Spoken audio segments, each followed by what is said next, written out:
नाज़रीन, 1000 ستون वाला एक ख्वाबों का शहर जिसे आज से 3000 साल कबल एक देव हैकल कौम ने तामीर किया था। एक ऐसा शहर जहां एक मसनूई जन्नत भी बनाई गई। ये वही गुमशुदा शहर है जिसे सैकड़ों साल से खजाने की लालच में लोग तलाश करते आ रहे हैं।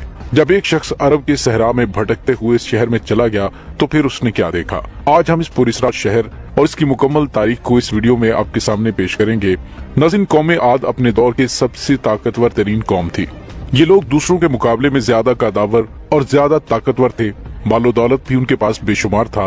अपने ऊंचे कद और शान शौकत की वजह से उन्हें बुलंद मुकाम पर बसने और बुलंदो बाला इमारतें बनाने का शौक था।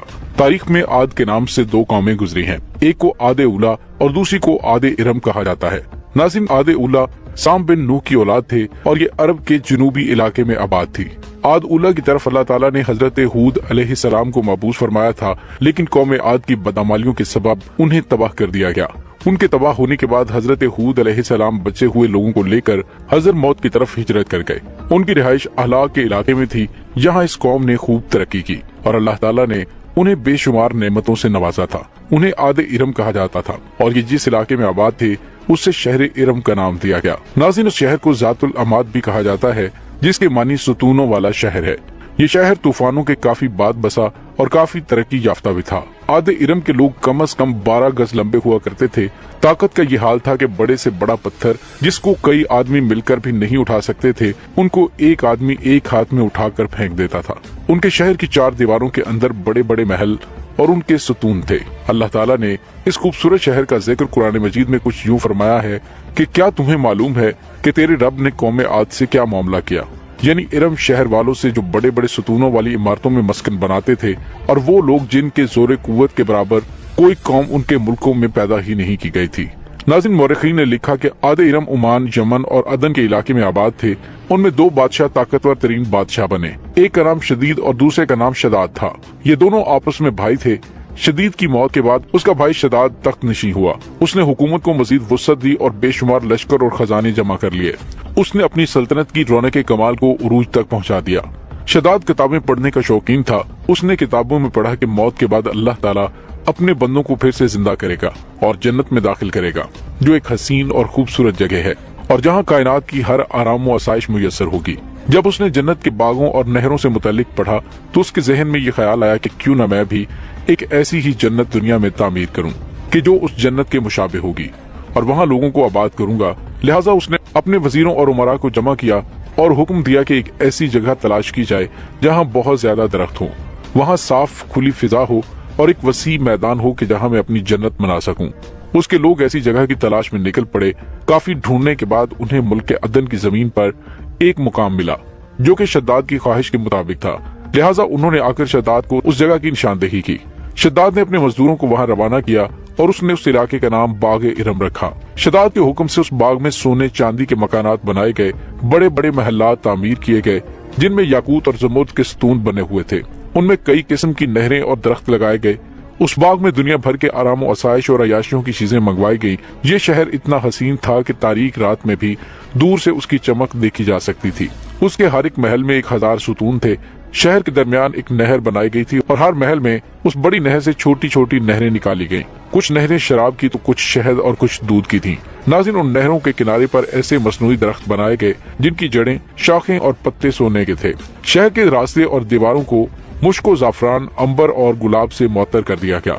जब उस जन्नत की तामीर मुकम्मल हो गई तो उसने अपने उमरा और वजीरों को हुक्म दिया कि मेरी इस बनाई हुई जन्नत की तरफ चलने की तैयारी करो। नाज़रीन, अब शद्दाद बड़े जाहो जलाल और मुतकब्बराना फातिहाना अंदाज में बड़ी शानो शौकत के साथ सिपाहियों के साथ रवाना हुआ। जब उस जन्नत में सिर्फ एक कोस के फासले पर पहुंचा तो अल्लाह ताला ने उस पर अजाब भेजा। आसमान से एक ऐसी चीख सुनाई दी कि शद्दाद जमीन पर गिर पड़ा और उसने अपनी ही बनाई हुई जन्नत की एक झलक भी न देखी। वो उसी मुकाम पर अपने लश्कर समेत हलाक हो गया और उनमें से कोई भी शहर में दाखिल ना हो सका। शद्दाद और उसके लश्कर के हलाक हो जाने के बाद वो शहर भी लोगों की निगाहों से ओझल कर दिया गया। लेकिन अदन के गिरदो नवाह के लोगों का ये कहना था कि कभी कभी रात के वक्त उस इलाके के इर्द गिर्द उसकी कुछ रोशनी और झलक नजर आ जाती है। ये रोशनी उसी शहर की दीवारों की है। नाज़रीन, रवायत में है कि एक सहाबी रसूल हजरत अब्दुल्ला बिन कलाबा रज़ियल्लाहु ताला अन्हो एक मरतबा इत्तफाक से अदन के इलाकों में चले गए। अचानक आपका ऊंट भाग गया آپ اس کو تلاش کرتے کرتے اس شہر کے پاس پہنچ گئے۔ جب اس کے میناروں اور اس کی دیواروں پر نظر پڑی تو وہ بے ہوش ہو کر گر پڑے۔ جب ہوش آیا تو سوچنے لگے کہ اس شہر کی صورتحال تو ویسے ہی نظر آتی ہے جیسی نبی پاک صلی اللہ علیہ وآلہ وسلم نے ہم سے شداد کی جنت کے بارے میں بیان فرمائی تھی۔ اسی کیفیت میں وہ اٹھ کر شہر کے اندر داخل ہو گئے۔ اس شہر کے اندر نہریں اور درخت تھے اور ایسی آرام و آسائش کی چیزیں موجود تھی جو انہوں نے کبھی نہیں دیکھی تھی، لیکن وہاں کوئی انسان نہیں تھا۔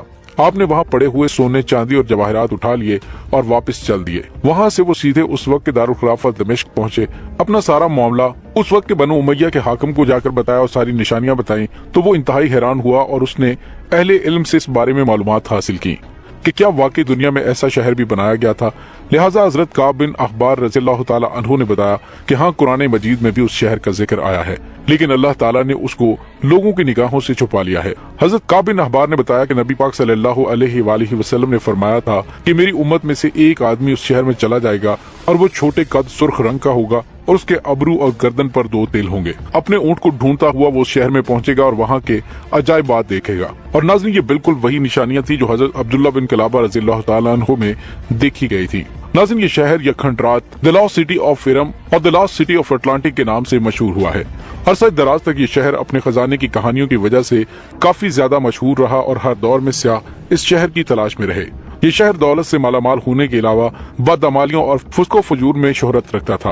اوبار کا ذکر مشہور زمانہ عربی کتاب الف لیلہ میں بھی موجود ہے۔ اس طرح لارنس آف عربیہ نے اس شہر کا ذکر اپنی کتاب سینڈ آف دی اٹلانٹکس میں بھی کیا تھا، اور برٹش رائٹر برٹون تھامس نے اپنی کتاب عربک فلکس میں اس شہر کے بارے میں لکھا تھا۔ سن 1984 میں امریکی خلائی ایجنسی ناسا کی سیٹلائٹ سے لی گئی تصویر کی مدد سے عمان میں ایک مقام کو دریافت کیا گیا۔ 1991 میں اس شہر کی کھدائی کا کام شروع ہوا اور یہاں 600 فٹ ریت کے نیچے مدفون ایک قلعہ دریافت ہوا جو تقریباً 2000 سال پرانا تھا۔ اس مضبوط قلعے کی دیواریں 60 فٹ لمبی اور 12 فٹ اونچی تھیں۔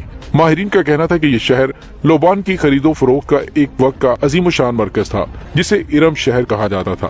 آج یہ علاقہ تا قیام قیامت لوگوں کے لیے عبرت کا نشان بن چکا ہے۔ بہرحال، یہ تمام کھنڈرات بوسیدہ ستون اور محلات چیخ چیخ کر ہمیں یہ کہہ رہے ہیں کہ ہر چیز فانی ہے اور باقی رہنے والی ذات صرف اللہ رب العزت کی ہے۔